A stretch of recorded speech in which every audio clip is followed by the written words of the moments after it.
Hoje no Cartório Contemporâneo. Veja a palestra da 6ª Concarte da CNR e 23º Congresso da Anoreg Brasil. Conversamos com a doutora Ionara. Tudo isso e muito mais agora no Cartório Contemporâneo.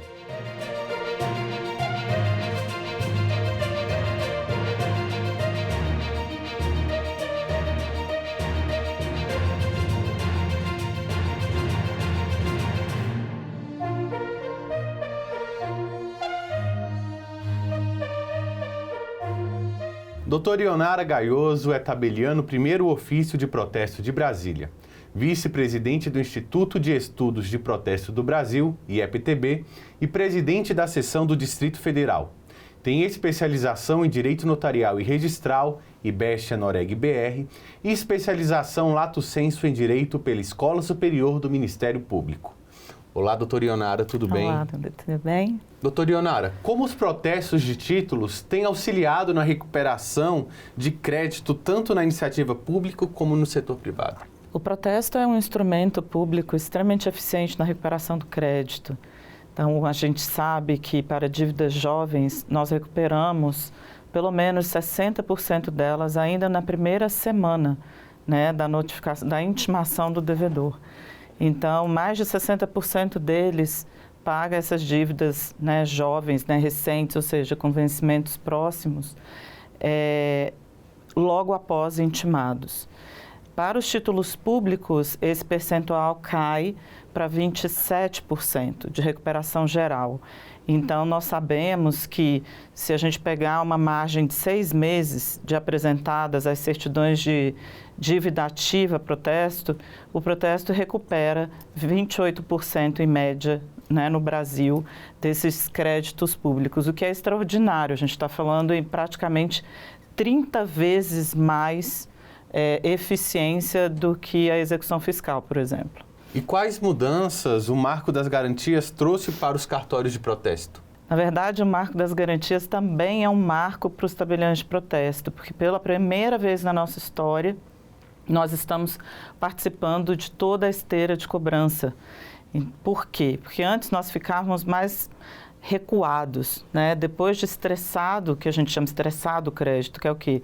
Depois de se tentar várias formas de se receber essas dívidas, quando não se tinha mais esperança, o credor mandava os seus títulos a protesto.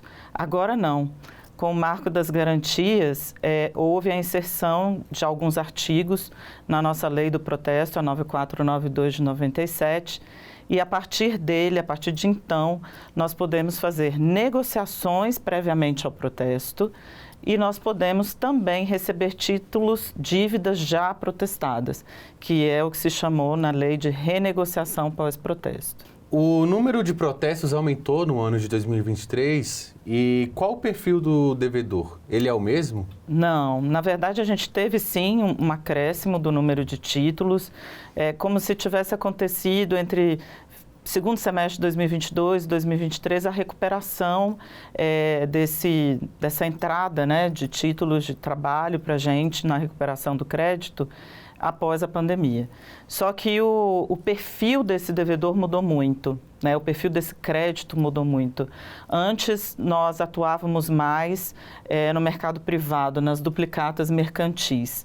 E agora, o maior número de títulos encaminhados a protesto tem sido de créditos públicos.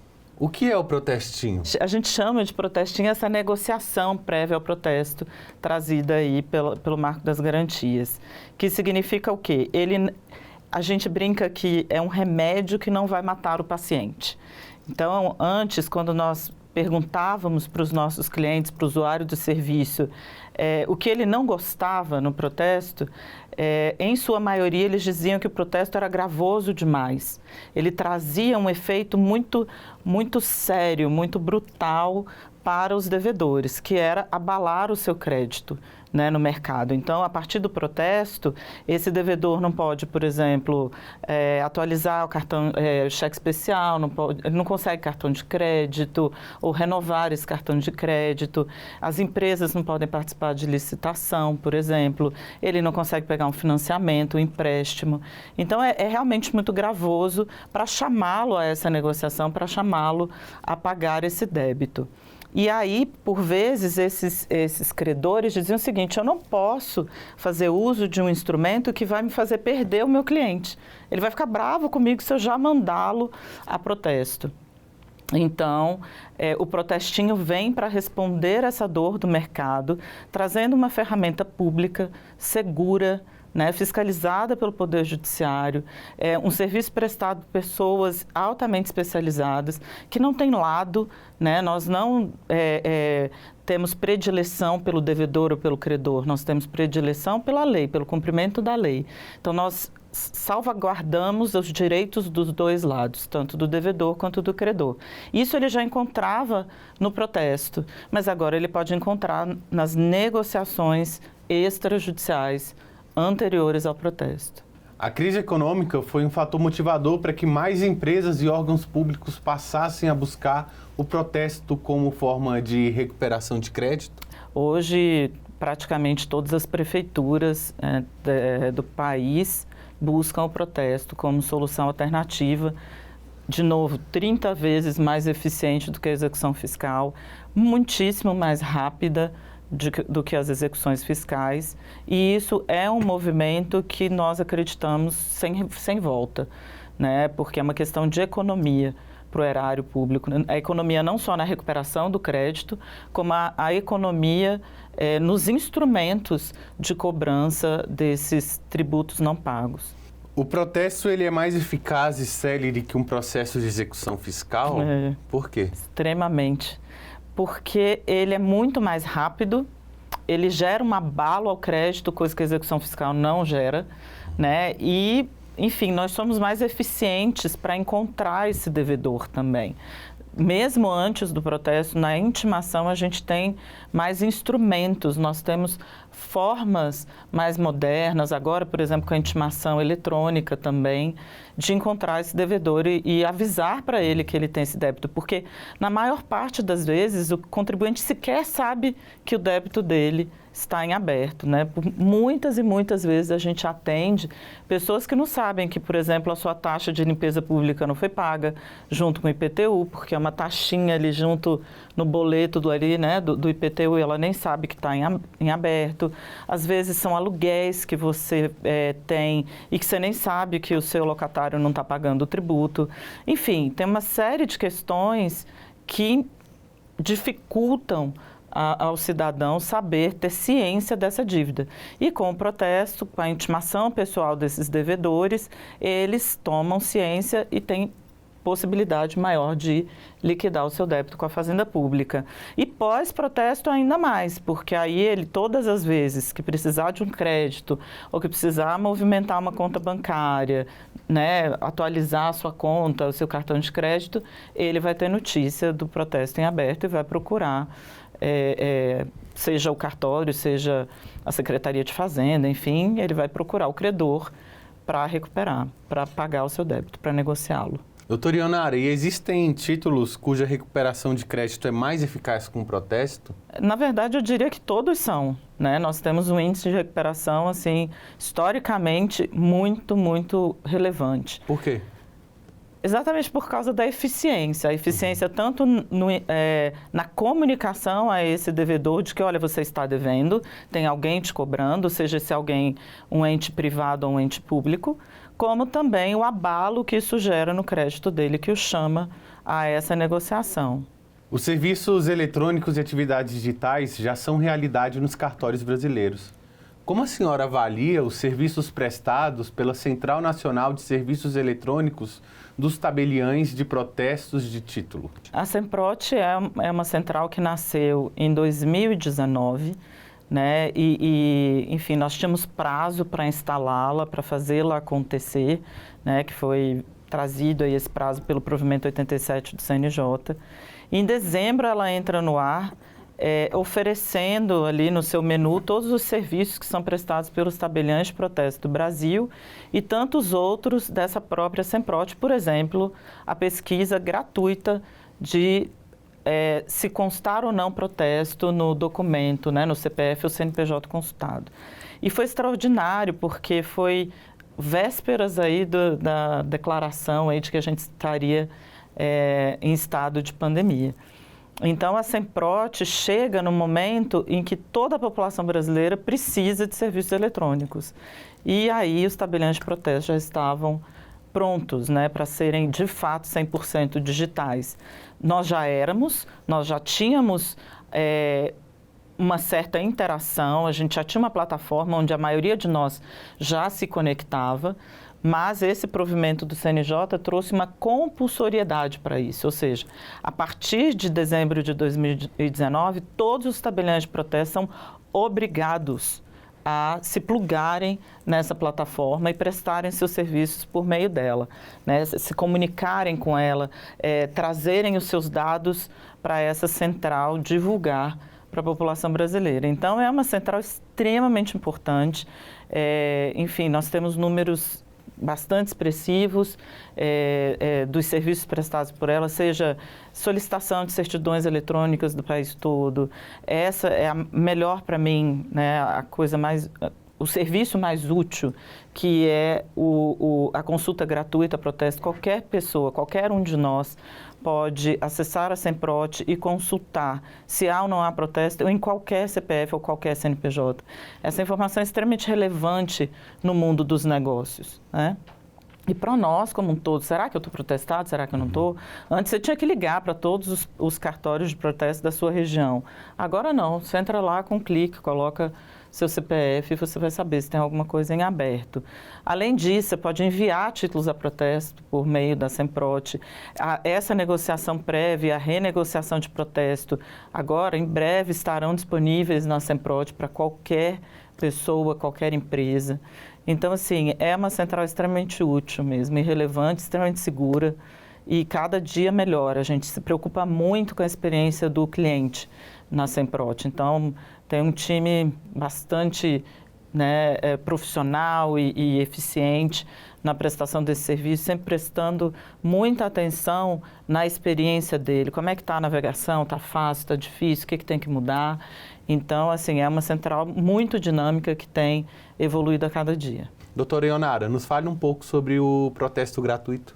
O provimento 86 do CNJ trouxe para nós a oportunidade de sermos, de fato, parceiros dos credores, né? O tabelião de protesto tem tanta certeza da eficiência do serviço que ele presta e baseado nesses números, nesses percentuais de recebimento, que em um certo momento o Poder Judiciário falou, olha, vamos fazer o seguinte, a partir daqui vocês recebem se vocês, de fato, recuperarem a dívida.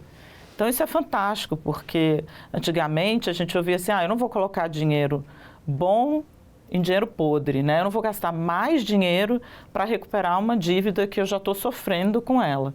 Então, a partir desse provimento 86 de 2019, nós, tabeliões de protesto, passamos a só receber os nossos emolumentos se de fato nós conseguíssemos recuperar o crédito.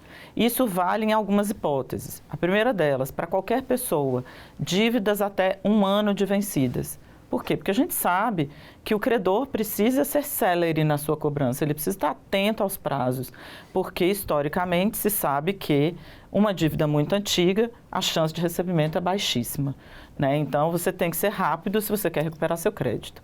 Então, para qualquer espécie de título vencido até 1 ano, sim, você não paga os emolumentos do tabelião de protesto, você não paga o serviço de protesto antecipadamente. O credor só vai pagar se ele conseguir recuperar o seu crédito. Entes públicos, não importa o tempo da dívida, ele tem essa benesse aí do que a gente chama postergação do momento do pagamento dos emolumentos do cartório. Então, ele, independentemente se essa certidão de dívida ativa tem menos de 1 ano ou não, ele não vai pagar pelo serviço de protesto. Nós só recebemos quando nós recuperamos esse título público. Para entidades do sistema financeiro também, eles também têm essa benesse. Mas porque eles costumam ser extremamente céleres na sua cobrança, então a gente podia arriscar isso, tá? Então, essa é a suposta gratuidade, não é uma gratuidade de per si. Na verdade, mudar o momento de recebimento e atrelar esse momento de recebimento ao êxito, ao sucesso nessa cobrança. E quais os títulos podem ser protestados e como funciona a inclusão do protesto e o seu cancelamento? O protesto, na verdade, é de dívidas, né? Então, qualquer título, seja ele um título cambial, seja um documento de dívida, se ele dá notícia, se ele é formalmente perfeito, me indicando ali quem é o devedor, quem é o credor, qual o valor, a data de vencimento, a data de emissão daquele documento, se está claro, se ele está formalmente perfeito, que aquela dívida em dinheiro, né, uma dívida em pecúnia, se ela realmente existe ou ele está declarando ali a existência dela, a inadimplência do pagamento dessa dívida, pode ser protestado. Então, o que tem nesse rol?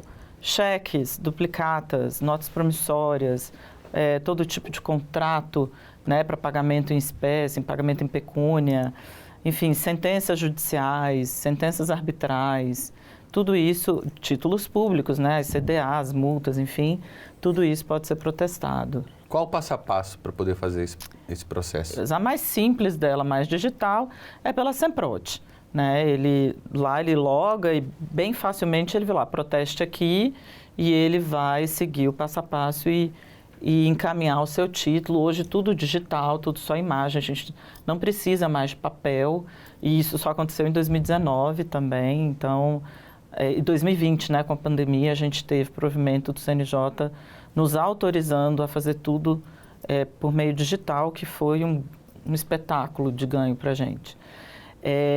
Então, ele pode tanto dar entrada digitalmente pela Semprot, em qualquer cartório de protesto, nas centrais de distribuição, que também tem em várias cidades, enfim, ele escolhe o meio que ele prefere. Para os grandes apresentantes, ou seja, aqueles credores que têm muitos títulos a serem protestados, nós temos um meio mais simples, mais rápido, ainda mais digital para esse encaminhamento dos títulos, que é por meio de convênio com o nosso Instituto de Protesto, seja ele local, né, uma das seccionais, seja com a nacional, e aí ele vai ter acesso a uma plataforma exclusiva, onde ele vai poder administrar, controlar, enfim, ter acesso a toda a movimentação dos seus títulos e mandá-los por lote. Então, ele não tem que ficar digitando título a título, ele manda tudo por lote. Todas as ordens que ele tem que fazer posteriores a esse encaminhamento, também tudo digital, retirada de protesto, cancelamento, tudo digital, tudo eletrônico. Agora, para o cidadão, para a empresa que não tem esse volume todo de títulos para serem recuperados, na nossa Semprot ele também pode fazer o que a gente chama de anuências eletrônicas. E é lá que faz o cadastro e o login também, tudo? Tudo lá. Então, essas anuências eletrônicas, elas são o quê? Carta de anuência é uma declaração do credor atestando que sim, já recebi essa dívida, ou já recuperei, enfim, já pode cancelar o protesto. Ele me autoriza o tabelião de protesto a cancelar o protesto. E antes da Semprot, ele tinha que fazer isso em papel timbrado, reconhecer firma, apresentar contrato social, procuração, enfim.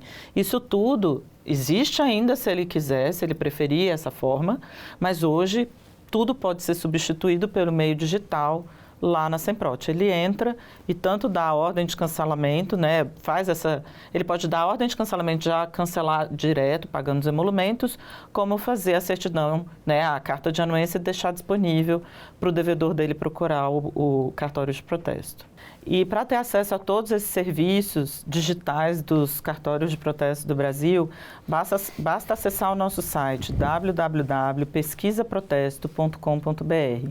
Nessa pesquisa, protesto, nesse site, há um cadastro, só que ele é dispensado se as pessoas têm ou um certificado digital, a sua assinatura eletrônica, ou uma conta no .gov. Qualquer uma dessas duas alternativas dá acesso direto aos serviços da Semprot. Caso não tenha, aí sim, abre-se para ele um cadastro simples e rápido, onde ele vai ter a possibilidade de ter acesso a todos os serviços digitais da nossa central de serviços eletrônicos compartilhados, que é a Semprot. Doutora Ionara, muito obrigado pela sua participação. Seja sempre bem-vinda ao Cartório Contemporâneo. Obrigada. É sempre uma honra estar aqui. Voltamos já com o Cartório Contemporâneo.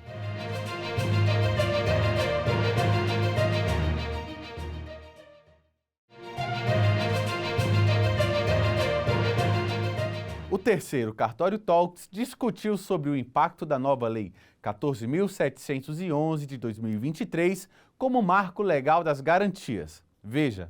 Esse assunto tão importante, a gente vai falar brevemente sobre o novo marco legal das garantias, a 14.711, que impactou em todas as atribuições, e a gente vai fazer um sobrevoo aqui com relação ao que está valendo já nas mudanças da prática notarial registral.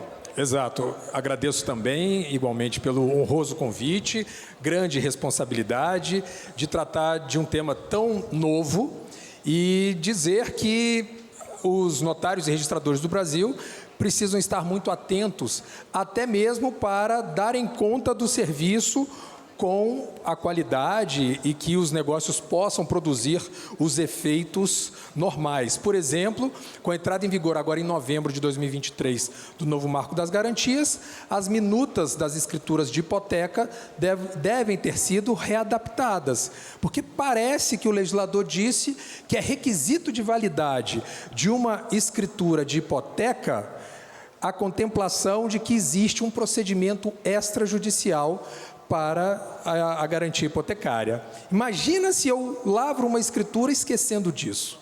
Outra, o banco me prestigia muito na lavratura de uma escritura de alienação fiduciária. Poderia ser feito por instrumento particular, mas ele prestigia o tabelião. Imagina se o tabelião erra quanto ao prazo do primeiro leilão, que já não é um prazo de 30 dias, já é de 60. Muita coisa há de nova, e a gente até parabeniza pela escolha aqui desse tema para apresentação nesse congresso tão formidável. Beleza, então vocês já nos conhecem, Hércules é uma das pessoas que eu mais admiro no extrajudicial brasileiro. Estou sempre trabalhando aqui a favor da classe também, enfim, desenvolvendo os estudos com relação a essas questões. Vamos fazer um panorama. Antes da gente entrar propriamente nas alterações, é importante destacar o trabalho hercúleo, em sua homenagem, que foi desenvolvido pela Patrícia Ferraz e pelo Flaviano Galhardo em 2020, 2021, que procuraram o governo federal e disseram: nós precisamos modernizar o sistema.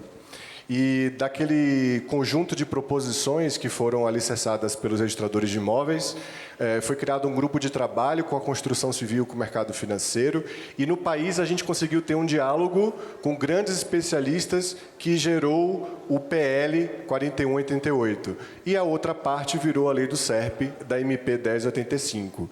Então, esse panorama que nós tínhamos era para justamente colocar o registro de imóveis inicialmente e o RTD, e as outras atribuições passaram a participar por ocasião do Congresso, na ponta do que existe de mais moderno no mundo. Tem várias coisas que a gente conseguiu colocar na legislação por inspiração do direito francês, por boas práticas até do direito americano, como passou a ser a escrow account, e isso foi objeto de a gente conseguir alterar a legislação. E atenção, pessoal, qual é o grande mote? Fernanda tem um terreno aí de 10 milhões de reais. Esse terreno ele foi feito alienação fiduciária para construir a nova sede da Anoreg, porque ela podia ser garantidora, né? Essa garantia ela foi feita em cima de 2 milhões. E ela tinha ainda o potencial de uso do imóvel em 8 milhões.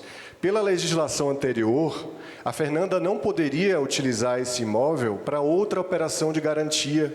E agora ela consegue aumentar a garantia com a extensão da alienação fiduciária, o que a gente já consegue reproduzir aqui nos slides, ou também com uma alienação fiduciária superveniente a uma outra instituição. Atenção, essa alienação fiduciária superveniente não é uma alienação em segundo grau. Ela tem peculiaridades que são características de uma garantia que fica registrada na matrícula, esperando a outra se resolver para que, então, o credor fiduciário tenha aquele pleito. Mas não é de todo desnecessário, não é de todo condicionado a existência dessa alienação fiduciária. Atenção, quando a primeira alienação fiduciária for executada, o crédito dessa segunda vai ser incluído também. Por isso, há a utilidade de se fazerem alienações fiduciárias supervenientes. O Registro de Imóveis do Brasil já lançou uma nota técnica 04, orientando todos os delegatários nesses atos, inclusive a cobrança de emolumentos, Hércules. E é interessante que, neste caso, o registrador hoje no Brasil tem clareza de ideias de que é possível, sim, dar publicidade a um negócio jurídico subordinado à condição suspensiva.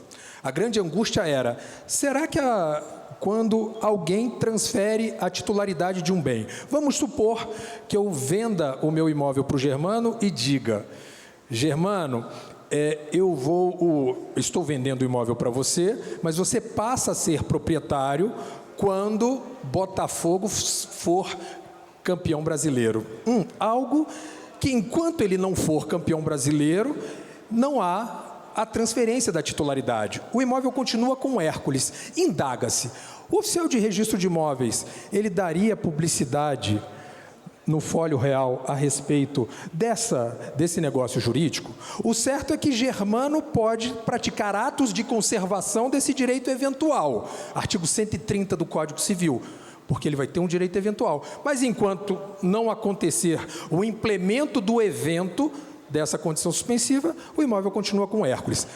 Quanto à alienação fiduciária da propriedade superveniente, sucede que ela também representa uma propriedade subordinada à condição suspensiva. É dizer, Hércules, ele é titular de um imóvel e alienou fiduciariamente o imóvel para o banco Chese. O banco é o proprietário resolúvel, Hércules tem a titularidade do direito real de aquisição e ponto. Só que quando ele emprestou, o banco bem sabia, o imóvel vale R$1 milhão, estou emprestando 800 mil para o Hércules por 30 anos. No decorrer desses anos, o Hércules ele já vem pagando muito bem, quer dizer, o imóvel de 1 milhão, esse imóvel deve ser reajustado, deve estar valendo 1,5 milhão, e os outros credores passam a assediar o Hércules, porque ele tem uma garantia robusta e ele é bom pagador. Ora, o que o outro banco vai me assediar? Vai dizer, Hércules, eu sei que você está pagando para o banco Chese, deixa eu também te emprestar um dinheirinho, porque é tão bom emprestar dinheiro no Brasil, mas o que você pode me dar em garantia? Hércules, você vai me dar em garantia a propriedade superveniente. Então, é a alienação fiduciária da propriedade superveniente. Isso merece ser levado ao Folho Real? Muito, merece muito. E aqui o legislador disse, vai ser levado por meio de um registro, e caso o Hércules descumpra o pactuado com o Chese, a garantia inicial é toda para o Chese. E eu preciso saber qual é o valor da dívida, satisfazer o meu primeiro credor principal, para eventualmente deflagrar a indenização, alguma dívida, o pagamento para aquele segundo credor. O interessante é que, enquanto eu, Hércules, não quitar com o primeiro credor, aquele negócio jurídico que eu fiz com o segundo assediador, ele não produz eficácia, por mais que esteja na matrícula. Exato. De qualquer forma, o crédito fica garantido na execução da primeira. A alienação fiduciária, ela se cobra superveniente exatamente como a primeira alienação fiduciária, e é possível que o mesmo banco ele possa ter uma alienação fiduciária superveniente. É a situação, por exemplo, de uma alienação fiduciária feita e ele tem depois uma outra circunstância que foi dado a do segundo banco. Quando ele for fazer o terceiro registro, ele não pode fazer extensão da alienação fiduciária. Agora não se trata mais de inovação de registro, é uma verbação com valor econômico, e nesse caso ele teria que fazer um registro da alienação fiduciária, porque já tem superveniente, porque nós já temos uma segunda alienação fiduciária superveniente. Houve um robustecimento da alienação fiduciária. Aqueles devedores contumazes que procuravam anular as notificações do RTD, do RI, eles vão ser considerados presumidos em lugar indeterminado, toda vez que não forem encontrados ou no imóvel ou no local informado no contrato. E isso vai ser possível a publicação do edital quando, após 3 vezes tentada a notificação, não foi encontrado o devedor. Então, a gente busca aqui, durante todas as discussões que houve no MK, no governo federal, a intenção era blindar o crédito para que fosse possível aumentar o acesso à moradia. Eu não sei se vocês têm claro isso, mas antes da alienação fiduciária da Lei 9.514, o crédito imobiliário no Brasil era 1% do PIB. E era muito difícil a gente financiar imóvel. Todo mundo aqui, para a maioria, vivenciou isso. A alienação fiduciária foi responsável já pela expansão a cerca de 11% do PIB e hoje o cidadão brasileiro consegue ter acesso à moradia. É preciso proteger o crédito e, obviamente, proteger a segurança do registro imobiliário com essas alterações. Uma outra coisa interessante foi a inclusão da dívida condominial no saldo devedor da alienação fiduciária, acabando com aquela questão de que penhoras pudessem prejudicar a execução da alienação fiduciária. E se tudo der errado, o leilão e a alienação não poderão ser anulados, com uma extensão aqui da previsão do leilão judicial. E outro detalhe interessantíssimo que eu acredito que possa dizer seja o principal avanço dessa nova norma, é uma dor do mercado quando há uma frustração no segundo leilão. É certo dizer que o legislador prestigiou aqueles adquirentes e também a pessoa que recebe um financiamento para aquisição ou construção de imóvel residencial e aliena fiduciariamente o bem. Se ele não pagar, o credor vai intimá-lo para purgar a mora. Não conseguiu purgar a mora, o credor consolida a propriedade em seu patrimônio e leva para o primeiro leilão em 60 dias e depois para o segundo leilão. Frustrado o segundo leilão, extingue-se a dívida. Tudo bem, legislador prestigia aquele que recebe um financiamento para aquisição ou construção de imóvel residencial. Ponto. Todos os outros tipos de financiamento, inclusive imóvel residencial adquirido em consórcio, a frustração no segundo leilão, ela não gera a extinção da dívida. Haverá um saldo remanescente que o credor poderá executar. Isso é sensacional, porque mostra qual é a função da norma, porque a norma deve proteger um certo devedor. Deve proteger o devedor titular de um imóvel residencial. Mas eu queria perguntar o seguinte, com relação a esse segundo leilão, qual é o piso para que o credor possa levar a segundo leilão e diz, a avaliação do imóvel do Hércules é de 1 milhão. Eu estou vendo que o Hércules, ele financiou não para aquisição de imóvel residencial, o Hércules financiou para aquisição de uma loja. Quer dizer, o Hércules não tem a garantia de extinção da dívida na frustração de um segundo leilão. Mas, num segundo leilão, como é que deve se comportar? Pode haver depreciação? Como é que subvalorização do imóvel do Hércules? O legislador também dá essa resposta. Veja o que os participantes acharam do evento. Esse evento é de suma importância, não só para os notários registradores, mas também para a advocacia, a qual eu represento, né? Eu sou advogada aqui em Brasília, então está um sucesso e eu estou amando esse evento.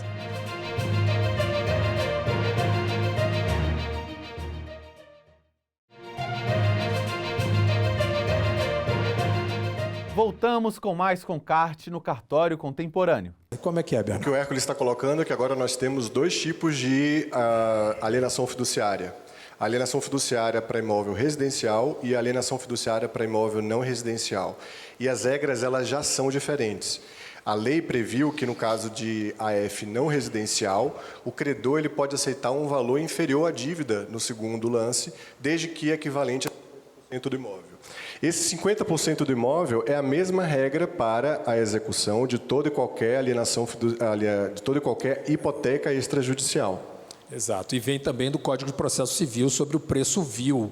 Eu não posso colocar, né, a leilão recebendo algo inferior à metade do valor de avaliação. Eu acredito que essa seja uma grande vantagem para o mercado e uma tranquilidade para dizer, não fazia sentido, por que os bens móveis dados em garantia não geravam a extinção da dívida na frustração de segundo leilão, né? E por que o bem imóvel possuía esse tipo de restrição. Ao mesmo tempo que o crédito estava sendo prejudicado com a circunstância de um credor empresarial fazia alienação fiduciária em 10 imóveis para garantir a dívida e começou a surgir jurisprudência dizendo que a alienação fiduciária primeira pagava o saldo pelo imóvel, quando na verdade existia ainda um saldo devedor.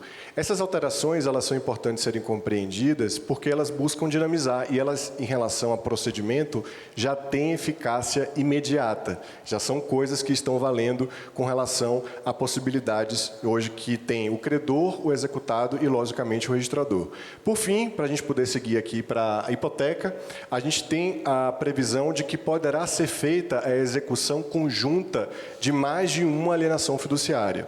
Além de dividir quem pode ser o garantidor, ademais do devedor, nós temos a possibilidade de uma única dívida com mais de uma alienação fiduciária ser iniciada a intimação una para as demais futuras execuções também, sem precisar repetir a intimação. Até porque o devedor, quanto mais, infelizmente, quando ele era notificado da primeira, ele nunca mais ia ser encontrado para a segunda, né? Então, esse era um problema. Hipótese de um devedor ter dado em garantia vários imóveis em diferentes circunscrições.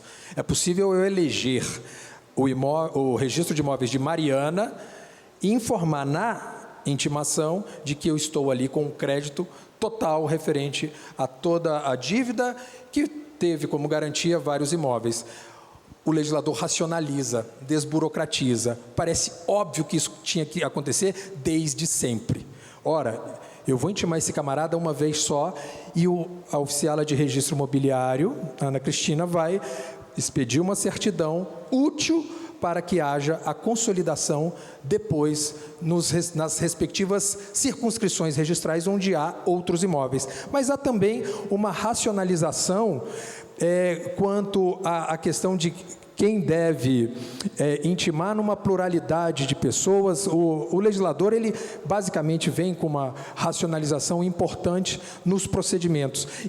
E isso deve ser narrado nos títulos, né, de alienação fiduciária, a fim de que o devedor saiba onde esteja pisando. Por exemplo, o cross-default, a questão da antecipação da dívida, de todas as dívidas de um mesmo credor. Vamos supor que o Banco Chese tenha me emprestado e eu tenha alienado. Deus te ouça, amém. Ele me emprestou e daí eu sou devedor dele num primeiro débito. Outros credores vêm me emprestando naquele assédio que eu narrei com alienação fiduciária da propriedade superveniente. E logo depois, o meu credor fala, esse cara é bom pagador, então eu vou emprestar de novo, com uma alienação superveniente. Se lá pelas tantas, por contradição performática, eu deixo de pagar para aquele meu tão bom credor, ele pode dizer, há uma antecipação total, um vencimento antecipado das dívidas, e já sair cobrando até aquela dívida com salto. Isso é interessante que se mostre que o legislador racionaliza muito até a satisfação de um crédito. Em termos práticos, gente, quando vocês forem executar o R1 da alienação fiduciária e a instituição financeira tiver uma alienação fiduciária superveniente R3, deve ser incluído no saldo da dívida as duas garantias, porque ele deixou de pagar a primeira. A gente tem uma ressuscitação da hipoteca, né? A hipoteca estava meio em desuso por conta da dificuldade de execução do judicial. E agora as novas garantias poderão prever a opção da hipoteca com execução extrajudicial. O rito do leilão é similar, né? O segundo leilão, ele poderá, o credor, ter duas opções. Ele fica com o imóvel, ou em até 180 dias ele pode fazer esse imóvel uma venda direta, não sendo positivo o segundo leilão, a um terceiro. A ata notarial vai fazer uma consignação do resultado do leilão e uma escritura pública poderá ser feita, obviamente, na alienação do bem a terceiros. E que situação, né? A hipoteca parece que ressurge das cinzas e, eventualmente, ganhará melhor musculatura do que a alienação fiduciária.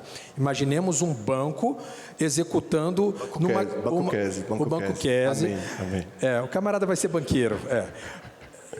Imagine um banco executando uma garantia fiduciária. É claro que na não purgação da mora pelo devedor fiduciante, o banco vai precisar despender o cascalho referente ao ITBI.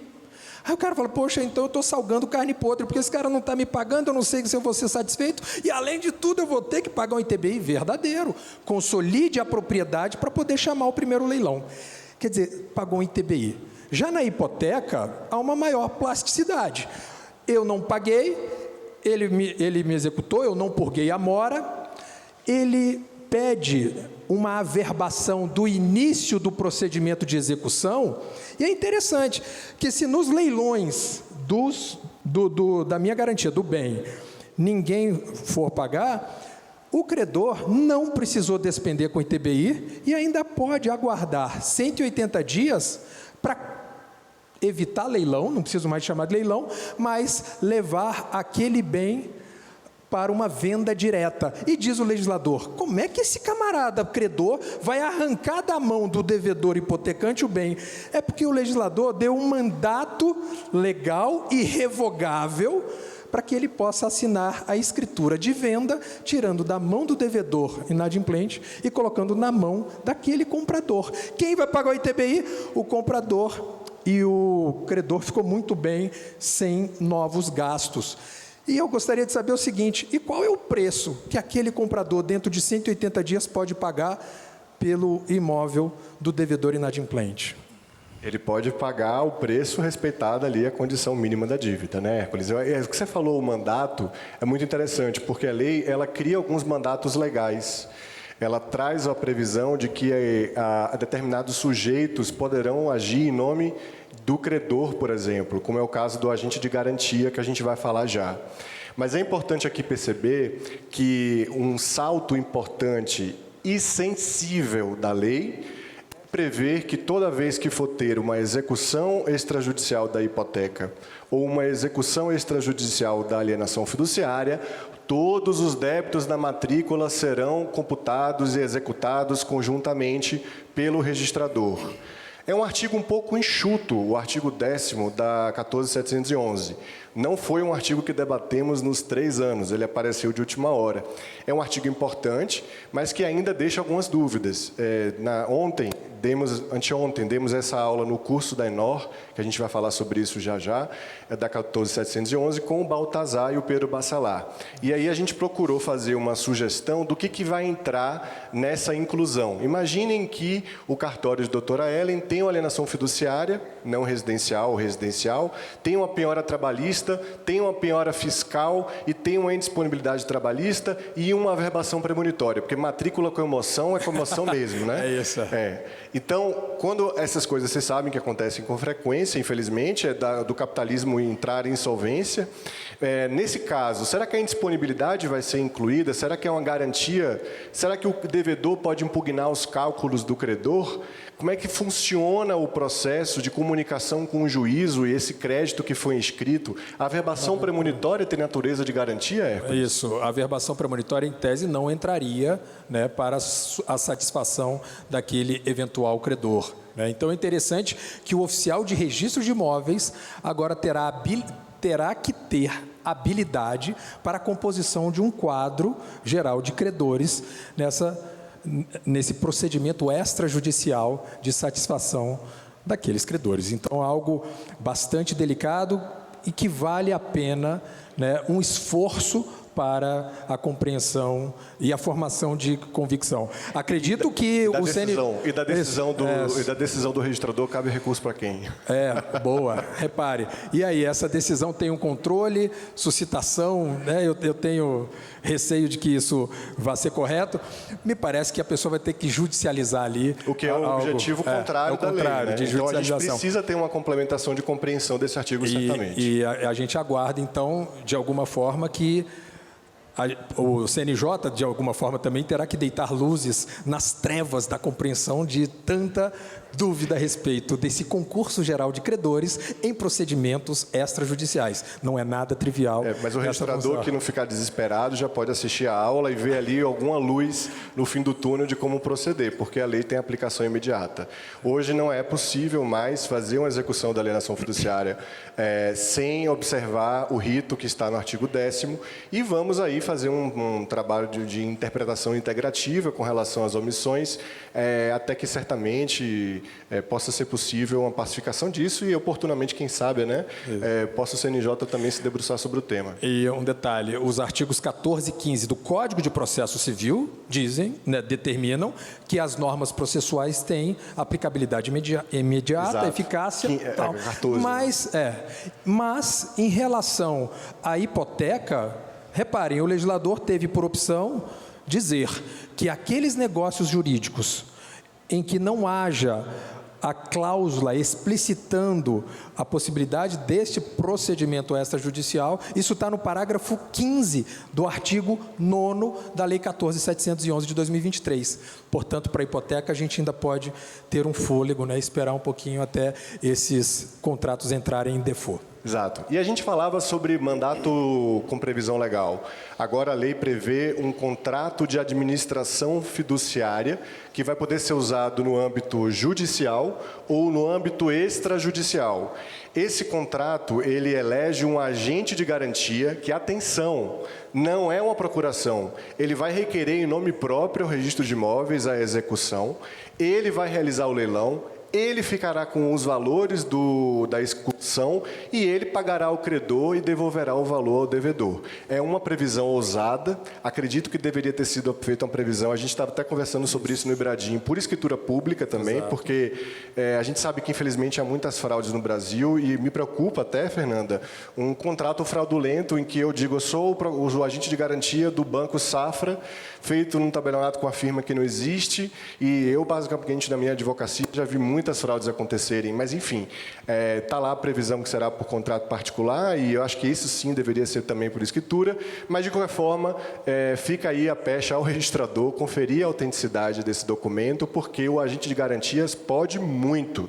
Inclusive, ele vai poder agir processualmente numa espécie de substituição processual, em nome próprio, por conta desse contrato. Mas, atenção, não precisa registrar o contrato, porque ele não tem efeitos reais. Ele é um instrumento que deve ser apresentado junto com o requerimento de início da execução. É interessante quando o valor for depositado na conta deste agente de garantia, esse agente precisa prestar contas e repassar o valor para os respectivos credores, sob pena de, não o fazendo em até 180 dias, os credores do agente de garantia poderem abocanhar esses valores. Então, é importante que os credores exijam esse tipo de prestação de contas. E, ao contrário, os credores do agente de garantias não poderão se apropriar dos valores que digam respeito ao exercício dessa função. A lei criou uma nova afetação, né? Você se lembra do patrimônio de afetação?